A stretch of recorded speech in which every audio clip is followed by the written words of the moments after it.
어느 마을에 청개구리 형제들이 살았습니다. 그런데 이 청개구리들이 어머니의 말에 순종하는 일이 없었습니다. 항상 불순종했습니다. 동쪽으로 가라고 하면 서쪽으로 가고, 서쪽으로 가라고 하면 동쪽으로 갔습니다. 산으로 가라고 하면 냇가로 가고, 냇가로 가라고 하면 산으로 갔습니다. 항상 반대로만 하고 살았습니다. 속이 썩어 문드러진 엄마 청개구리가 죽게 되어서 마지막 유언을 남겼습니다. 얘들아, 내가 죽거든 나를 냇가에 묻어다오. 항상 반대로만 하니까 냇가에 묻어달라고 하면 산에다 묻어줄 줄 알고 그렇게 유언을 남긴 것입니다. 그런데 뒤늦게 철이 청개구리들이 엄마의 마지막 유언이라도 들어주자고 어머니를 냇가에 묻어두었습니다. 그때부터 비만 오면 청개구리들이 엄마의 무덤이 떠내려갈까 봐 개굴개굴 하면서 슬피 울어댄다고 하지요. 다 아는 동화인데 우리 성도들은 처음 듣는 것처럼 이렇게 경청을 해주시니 얼마나 감사한지 알 수가 없습니다. 우리가 아는 대로 유언은 누구나 중요하게 생각합니다. 생전에 부모의 속을 아무리 많이 썩힌 자식이라 해도 부모가 남긴 마지막 유언만큼은 귀하게 여기고 순종하는 것입니다. 그러면 주님께서 우리에게 남긴 유언이 무엇입니까? 마태복음 28장 19절 이하를 보면 주님께서 이렇게 말씀하셨습니다. 그러므로 너희는 가서 모든 민족을 제자로 삼아 아버지와 아들과 성령의 이름으로 세례를 베풀고 내가 너희에게 분부한 모든 것을 가르쳐 지키게 하라. 마가복음 16장 15절에서는 이렇게 말씀하셨습니다. 너희는 온 천하에 다니며 만민에게 복음을 전파하라. 그리고 사도행전 1장 8절에서도 이렇게 말씀하셨습니다. 오직 성령이 너희에게 임하시면 너희가 권능을 받고 예루살렘과 온 유대와 사마리아와 땅끝까지 이르러 내 증인이 되리라. 예수님께서 이 땅을 떠나시기 전에 주신 유언의 말씀들인데 한마디로 요약을 하면 전도하라는 것입니다. 전도가 가장 중요하기 때문에 예수님은 전도하는 것을 유언으로 남기셨습니다. 그러므로 이 땅의 모든 그리스도인들은 예수님의 유언을 받들어서 가장 먼저 전도와 선교에 힘써야 될 줄로 믿습니다. 성도들 가운데는 전도를 해도 되고 안 해도 되는 선택사항이라고 생각하는 사람들이 있습니다. 은사를 받은 사람만 전도하는 것이라고 생각합니다. 그러나 미안하지만 전도는 선택사항이 아닙니다. 대학교의 이수 과목으로 치면 전도는 필수 과목입니다. 전도는 모든 교인들의 필수 과목이라고요. 적성에 맞든지 안 맞든지, 여건이 허락되든지 안 되든지 전도는 반드시 수행해야 하는 거룩한 의무사항입니다.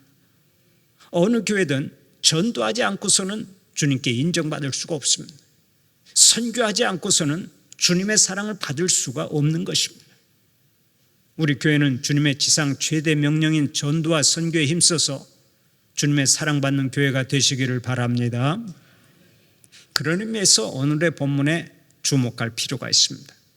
본문에는 안디옥 교회에서 파송을 받은 바울과 바나바가 첫 선교지에서 어떻게 사역을 감당했는지 자세히 그려놓고 있기 때문입니다. 두 사람은 맨 처음에 구브로라고 하는 섬에 가서 전도를 했는데 오늘 우리가 관심을 가져야 할 내용이 많습니다. 그들은 어떻게 전도했습니까? 첫째로 가까운 사람들부터 찾아가서 효과적으로 복음을 전파했습니다. 오늘의 본문 4절 5절 말씀을 다시 한번 봉독해 볼까요? 4절 5절 말씀을 함께 봉독하면서 그것을 확인해 보겠습니다. 두 사람이 성령의 보내심을 받아 실루기아에 내려가 거기서 배 타고 구브로에 가서 살라미에 이르러 하나님의 말씀을 유대인의 여러 회당에서 전할세 요한을 수행원으로 두었더라. 아멘. 본문을 보면 바울과 바나바가 배 타고 구브로에 갔다고 했는데, 구브로는 지중해에 있는 섬으로서 바나바의 고향입니다. 선지자가 고향에 가면 환영을 받지 못한다고 했습니다. 그러나 바나바는 자기 고향 사람들에 대한 사랑 때문에 먼저 구브로 섬에 가서 복음을 전했습니다. 가장 가까운 사람들부터 전도하기를 원했던 것입니다. 이들이 구브로 섬에 있는 항구 도시 살라미에 도착해서 복음을 전하고 섬 가운데를 지나서 서쪽 끝에 있는 바보라고 하는 도시에 이르러 역시 복음을 전했습니다. 그런데 본문 5절을 보면 바울과 바나바가 유대인의 여러 회당에서 복음을 전했다고 말씀을 하지요. 회당은 유대인들의 집회소를 말합니다. 유대인들은 곳곳에 회당을 세워놓고 그곳에서 예배를 드리거나 재판을 하고 거기서 자녀 교육을 시켰습니다. 회당은 한마디로 말해서 유대인의 생활센터라고 할 수 있습니다.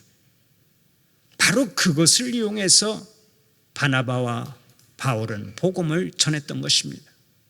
그런데 잘못하면 복음을 전하다가 봉변을 당할 수도 있었습니다. 어디서 거짓 진리를 전파하고 다니는 거야 하면서 폭행을 하면 꼼짝 못하고 당할 수 있었습니다. 그러나 그들은 기꺼이 회당에서 복음을 전파하는 모험을 감행했습니다. 그 이유가 무엇입니까? 첫째로 회당에는 정해진 시간만 되면 사람들이 모여들었기 때문입니다. 가만히 있어도 사람들이 모여드니까 그것을 적극적으로 활용한 것입니다. 일명 최권능 목사라고 불렸던 최봉성 목사님은 일제강점기에 목회를 했던 하나님의 종입니다. 최권능 목사님은 은혜 받고 난 후에 전도하기 위해 밤낮으로 돌아다녔는데 사람들만 만나면 예수 천당 불신 지옥 하고 소리를 치면서 전도했습니다. 예수 천당 불신 지옥. 그런데 그때는 그 말 한마디만 듣고도 예수 믿는 사람들이 수도 없이 많이 생겼습니다. 물론 지금은 어림도 없죠. 한 번은 저희 집 큰딸이 초등학교 5학년 때 담임 선생님을 전도하려고 아버지 같은 선생님 면전에서 큰 소리로 이렇게 외쳤습니다. 예수 천당 불신 지옥.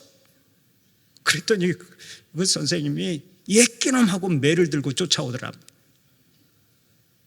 누구보다 아끼고 사랑하는 학생이었지만 그런 식으로 전도할 때는 먹혀들지 않더라는 것입니다. 어쨌든 최건능 목사님은 예수 천당 불신 지옥으로 외치며 전도를 많이 했고 평생 평안도와 황해도에다가 70개의 교회를 세웠던 하나님의 종입니다. 이 목사님이 어느 날 평안북도의 한 산골에서 전도하던 때 일화가 하나 있습니다. 그곳에는 화전민들이 옹기종기 모여 살고 있었습니다. 그러자 어느 날 최 목사님이 그곳에서 큰 소리로 외쳤습니다. 아이고 사람 죽는다. 내가 죽게 생겼다 하면서 큰 소리로 외쳤습니다. 그 소리는 산을 울렸고 최 목사님의 비명소리를 들은 화전민들은 무슨 일인가 해서 다들 모여들었습니다. 도대체 어떻게 된 거요? 어디가 아파서 죽게 되었단 말이요? 하고 사람들이 묻자 최 목사님은 이렇게 말했습니다. 여러분 내 말 좀 들어보시오. 내가 배가 아파서 죽게 생겼나 안 죽게 생겼나 내 말 좀 한번 들어보시오. 사람이 인생의 주인 되시는 하나님을 믿지 않으면 다 지옥에 가게 됩니다. 그런데 여러분들이 지옥에 가게 되었으니 내가 얼마나 배가 아프고 가슴이 아픈지 모르겠어. 기가 막힌 사람들이 사람을 놀려도 분수가 있지 하면서 팔을 걷어붙이고 덤벼들 기세가 되었습니다. 그때 최 목사님이 도망을 치면서 이번에는 아맹어사 줄도야 하고 외쳤습니다. 품 안에서 누런 마패 비슷한 메달을 하나 꺼내들고 아맹어사 줄도야 하고 외쳤습니다. 그러자 화전민들은 그때까지도 아맹어사가 있는 줄 알고 땅에 넙죽 엎드리면서 죽을 죄를 지었으니 살려만 주십시오 하고 애원을 했습니다. 사실 그 메달은 남만주 노회에서 전도의 공이 크다고 표창으로 준 메달이었습니다.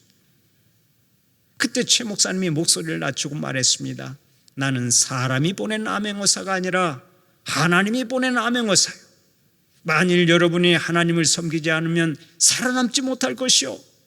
그러자 사람들이 겁에 질려 물었습니다.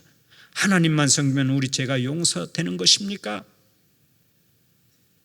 그렇게 해서 그들이 복음을 받아들이게 되었고 모두가 구원을 받게 되었다는 일화가 있습니다.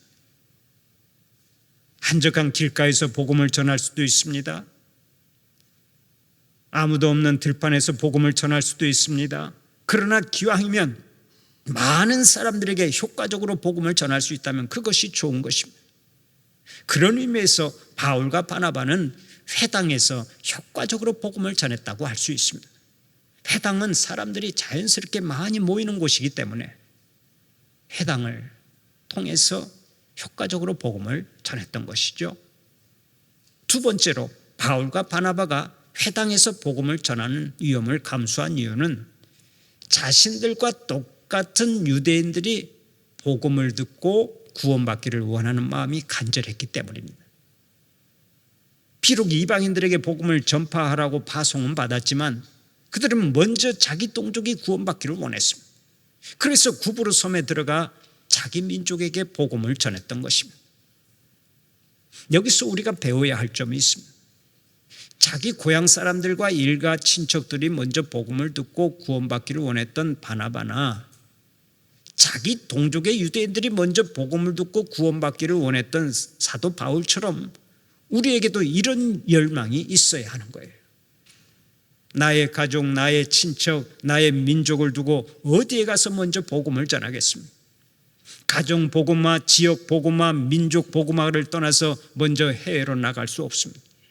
나의 가족을 사랑하고 민족을 사랑하여 먼저 그들을 구원하고 거기서 얻은 힘과 열정을 가지고 선교하러 나가야 하는 것입니다. 지금이야 이 민족의 25%가 구원받아 해외 선교를 병행하고 있습니다마는 아직도 하나님을 모르는 사람들이 우리나라에는 75%나 됩니다. 이들을 어떻게 해야 하겠습니까? 우리가 이들에게 복음을 전하고 전도해야 하는 것입니다. 사랑하는 우리 성도들이 사도 바울과 바나바가 가졌던 전도의 열정을 가지고 이 민족을 구원하는 일에 앞장서는 자들이 되시기를 축원합니다. 두 번째로 사탄의 집요한 방해가 있었지만 그리스도의 능력으로 물리쳤습니다. 오늘의 본문 6절을 보면 바보에 이르자 바예수라고 하는 거짓 선지자가 있었다고 말씀합니다. 바예수라고 하는 말은 그 이름 뜻이 예수의 아들이지만 실제로는 그 사람이 마술사요 박수무당이었습니다. 박수무당은 남자 무당을 가리키는 말이죠. 남자 무당이었던 바예수는 자기 자신을 하늘의 계시자라고 선전하고 다녔습니다. 주술적인 치료 행위를 통해서 사람들을 미혹하고 선지자 노릇을 하고 돌아다녔습니다. 우리가 아는 것처럼 마귀도 얼마든지 능력을 행할 수 있고 이적을 행할 수 있습니다. 그런데 그곳에 있는 사람들이 바예수가 행하는 모든 행위가 마귀의 역사인 것을 깨닫지 못했습니다. 박수무당에게 미혹되어서 속고 살았던 것입니다. 오늘날도 똑같은 사람들이 많습니다. 무당이 맨발로 작두 위에 올라가서 춤이라도 추면 껌뻑 넘어갑니다. 구슬하면서 대나무 떼를 흔들게 하여 죽은 홀령의 목소리로 말하게 하면 그냥 완전히 속아버립니다. 사실은 죽은 사람의 홀령이 돌아와서 말하는 게 아니죠. 귀신이 죽은 사람의 목소리를 흉내내는 것입니다. 어쨌든 그것이 귀신의 능력이라 할 수 있습니다. 결국 귀신도 능력을 행하고 때로 이적을 행한다는 얘기입니다. 바예수라고 하는 마술사가 이렇게 사탄의 능력을 빌려서 사람들을 미혹했는데 특히 총독이었던 서기오 바울에게 접근해서 뇌물을 제공하며 자기의 이득을 취했습니다. 그러나 문제가 생겼습니다. 바울과 바나바가 나타나서 복음을 전파했습니다. 그러자 지혜로운 서기오 바울 총독이 바울과 바나바를 초청하여 말씀을 듣고 싶어 했습니다. 그렇게 되면 박수무당인 바예수는 자신이 설당이 없어질 수 있습니다. 그러자 마술사 바예수가 방해 공작을 시작하는 것입니다. 우리가 아는 대로 완고하고 무지한 사람은 하나님의 말씀을 들으려고 하지 않습니다. 오히려 복음 전파를 방해합니다. 그러나 지혜롭고 현명한 사람은 하나님의 말씀을 들으려고 애를 씁니다. 그런 의미에서 서기오 바울 총독은 지혜로운 사람입니다. 그는 즉각 바울과 바나바를 불러서 하나님의 말씀을 듣고자 했습니다. 그때 마술사 바예수가 가만히 있지 못하고 바울과 바나바를 대적하기 시작했습니다. 총독으로 하여금 그들의 말을 듣지 못하도록 방해했습니다. 이것이 얼마나 어리석은 일인지 모르니까 그가 그렇게 행동한 것이죠. 여러분, 지금 바울과 바나바가 누구의 명령을 받고 전도자로 나섰습니까? 성령님이십니다. 성령님의 명령을 받고 전도자로 나선 거예요. 우리 성령 하나님께서 친히 보내셨습니다. 그렇다면 성령님께서 언제나 그들과 함께 하셨을 것입니다. 그런데도 감히 성령님께 도전하고 있는 것입니다. 왜 그렇습니까? 무식이 충만해서 그렇습니다. 무식한 사람들은 인생의 주인 되신 하나님께 도전하고 대항하고 방해하다가 끝내 멸망하고 맙니다. 그런데 오늘 또 이런 사람들이 많이 있습니다. 특히 선교지에 가면 사탄의 조종을 받고 방해하는 자들이 얼마나 많은지 모릅니다. 그렇다면 우리가 선교사들을 위해서 어떻게 해야 하겠습니까? 먼저 기도해야 합니다. 기도하지 않고는 사탄의 괴계를 물리칠 수가 없습니다. 여러분의 중보기도가 선교에 있어서 가장 중요한 힘이요 능력이 되는 줄 믿고 힘써 기도하는 자들이 되시기를 바랍니다. 그런 의미에서 한번 따라서 해봅시다. 힘써 기도하자. 기도로 승리하고 기도로 돕자. 아멘입니까? 여러분들의 기도가 있어야 선교도 제대로 할 수가 있고, 여러분이 기도해야 선교의 열매를 풍성히 거둘 수가 있는 것입니다. 우리는 보내는 선교사입니다. 선교지에서 활동하는 선교사는 가는 선교사고, 우리는 보내는 선교사라고. 보내는 선교사의 사명은 물질적으로도 선교사들에게 도움을 주어야 하지만 기도로 선교사들에게 도움을 주어야 하는 거예요. 여러분들 언제나 선교지를 위해서, 선교사들을 위해서 쉬지 않고 기도하는 자들이 되시기를 바랍니다. 그러면 바울과 바나바는 어떻게 그 마술사를 대적했습니까? 오늘의 본문 9절부터 11절까지의 말씀을 함께 읽어보면서 그것을 확인해 볼까요? 9절에서 11절 말씀을 다시 한번 함께 봉독하겠습니다. 바울이라고 하는 사울이 성령이 충만하여 그를 주목하고 이르되, 모든 거짓과 악행이 가득한 자요 마귀의 자식이요 모든 의의 원수요 주의 바른 길을 굽게 하기를 그치지 아니하겠느냐? 보라, 이제 주의 손이 내 위에 있으니 내가 맹인이 되어 얼마 동안 해를 보지 못하리라 하니, 즉시 안개와 어둠이 그를 덮어 인도할 사람을 두루 구하는지라. 아멘. 마귀의 사주를 받아서 사람을 속이고 악행을 일삼는 그를 향하여 사도 바울이 성령 충만하여 말씀했습니다. 너는 마귀의 자식이다. 너는 당분간 맹인이 되리라. 바울의 말대로 그는 즉각 맹인이 되었고 자기를 인도할 사람을 찾게 되었습니다. 여기서 우리는 아주 중요한 교훈을 얻습니다. 마귀에게 미혹된 사람은 항상 속임수를 행합니다. 악행을 일삼습니다. 바른 길을 굽게 하고 어그러진 생활을 합니다. 하나님과 원수된 삶을 살아갑니다. 그러나 성령 충만한 사람은 언제나 진실한 삶을 살아갑니다. 악은 모양이라도 버립니다. 하나님께서 기뻐하시는 생활을 합니다. 온유합니다. 사랑합니다. 선한 일을 행합니다. 사람들에게 유익을 줍니다. 하나님의 영광을 높이 드러냅니다.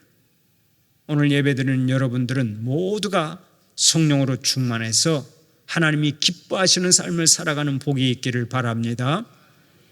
예수를 믿어도 성령의 충만함이 없으면 넘어지게 되어 있습니다. 불완전한 내가 주인 노릇하는데 넘어지지 않고 어떻게 온전히 살 수 있겠습니까? 여러분 자신을 믿지 마세요. 우리가 얼마나 나약하고 변동이 심합니까? 조석변이와 작심삼일이라고 하는 말이 그냥 나온 것이 아닙니다. 언젠가 인터넷 뉴스를 보니까 도박 중독 중에 빠져서 가정 파탄을 맞은 한 30대 초반의 가장에 대한 기사가 나오더라고요. 이 남자는 대학교 때 만난 여인과 사랑에 빠져서 결혼을 하고 아이 하나 낳고 행복하게 살았습니다. 직장 생활도 잘했습니다. 그런데 어느 날 바다 이야기라고 하는 도박의 바닷속으로 들어가면서 인생이 흔들리기 시작했습니다. 부인 몰래 성인 오락실을 다니면서 빚을 지기 시작했고 얼마 후에는 카드빚, 독촉 고지서가 날아왔습니다. 그 당시 남의 집에서 전세를 살고 있었는데 2천만 원의 빚을 지기 시작을 했습니다. 시어머니가 급히 올라와 밤새도록 울다가 농협에서 대출받은 돈으로 급히 그 빚을 막았습니다. 남편은 다시는 성인 오락실에 가지 않겠다고 수백 번을 맹세했습니다. 그러나 얼마 후에 또다시 1,000만 원의 빚을 졌고 결국 다니던 회사도 그만두고 말았습니다. 그 후 다른 회사에 취직하기까지 약 10개월 동안 도박을 하느라고 집에 있는 캠코더와 자동차까지 다 팔아먹고 또다시 3천만 원의 빚을 졌습니다. 그 충격으로 부인의 한쪽 팔이 마비가 되고 결국은 파국을 맞이하게 되었다는 것입니다. 여러분, 그렇게 맹세를 하고 후회를 하던 남편이 왜 그 도박의 굴레에서 벗어나지 못했겠습니까? 바로 마귀에게 붙들려서 그 지옥 같은 삶에서 벗어나지 못하게 된 거예요. 인간은 절대로 자신의 의지와 힘만으로는 지옥의 자리에서 탈출하지 못하는 것입니다. 그러나 성령 충만하여 성령님께 사로잡힌 자들은 다릅니다.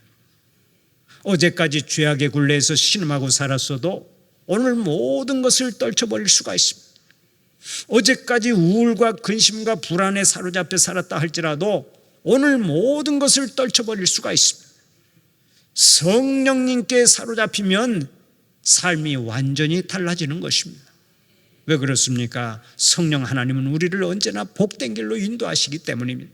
성령님은 우리에게 은혜를 주시고 평강을 주시고 권능을 주시고 승리를 주시고 생명의 길로 인도하시기 때문에 우리의 삶 전체가 바뀌는 것입니다.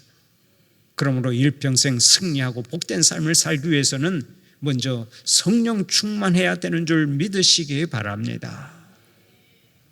바울과 바나바가 이적을 행하여 마술사 바예수는 맹인이 되었습니다. 그 모습을 지켜본 서기오 바울 총독은 살아계신 하나님을 믿었습니다. 나타나는 증거 앞에서 하나님을 더 이상 부인할 수가 없었던 것입니다. 그러면 이러한 역사는 어떻게 가능했습니까? 바로 기도와 성령 충만이 비결이었습니다. 사도 바울과 바나바는 선교하러 가기 전에 금식하며 기도했다고 앞서 말씀하고 있죠. 또 성령 충만으로 무장했다고 말씀하고 있죠. 이것이 놀라운 역사를 이룬 것입니다. 하나님 앞에서 마음을 묻고 기도하고 성령 충만하면은 언제나 놀라운 역사를 펼쳐내는 줄 믿으시기 바랍니다. 오늘 사랑하는 우리 성도들도 범사에 능력 있게 살아가기를 원하고 범사에 승리하기를 원하고 전도의 열매를 풍성히 거두기를 원하시죠. 그러면 기도에 힘을 쓰시고 언제나 성령 충만하여 살아가시기를 바랍니다. 두 가지가 비결입니다. 늘 기도하고 성령 충만하면 우리는 맡겨주신 사명 잘 감당할 수 있는 거라고요. 일본의 나카다 유고는 찬송가 197장을 통해서 이렇게 노래하고 있습니다. 주여 성령의 은사들을 오늘 또 내려 주소서. 성령의 뜨거운 불길로서 오늘 또 충만하게 하소서. 이 기도가 여러분의 기도가 되시기를 바랍니다. 그런 의미에서 이 찬송을 우리의 신앙 고백으로 함께 불러보았으면 합니다. 찬송가 197장입니다. 은혜가 풍성한 하나님은 믿는 자 한 사람 한 사람 어제도 오늘도 언제든지 변찮고 보호해 주시네. 주여 성령의 은사들을 오늘 또 내려 주소서. 197장 1절과 4절을 함께 불러보겠습니다.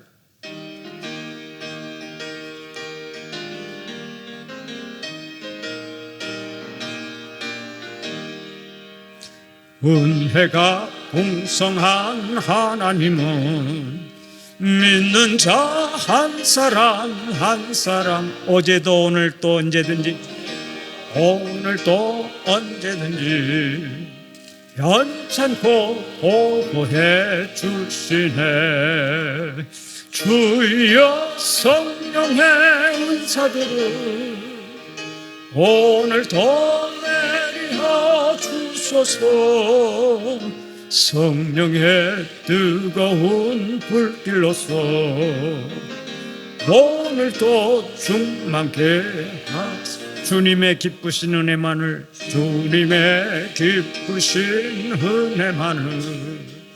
세상에 널리 전하리니 하늘의 능력과 권세로서 오늘도 입혀주옵소서. 주여 성령의 은사들을 오늘도 내려 주소서. 성령의 뜨거운 불길로서 오늘도 충만케 하소서. 할렐루야. 이 찬송이 여러분의 기도요, 여러분의 노래가 되시기를 바랍니다. 하나님께서는 오늘 또 우리를 통해서 복음이 전파되기를 원하십니다. 우리를 통해서 죽은 영혼들이 살아나는 역사가 일어나기를 원하십니다. 우리를 통해서 국내 선교와 해외 선교가 활발히 전개되기를 원하십니다.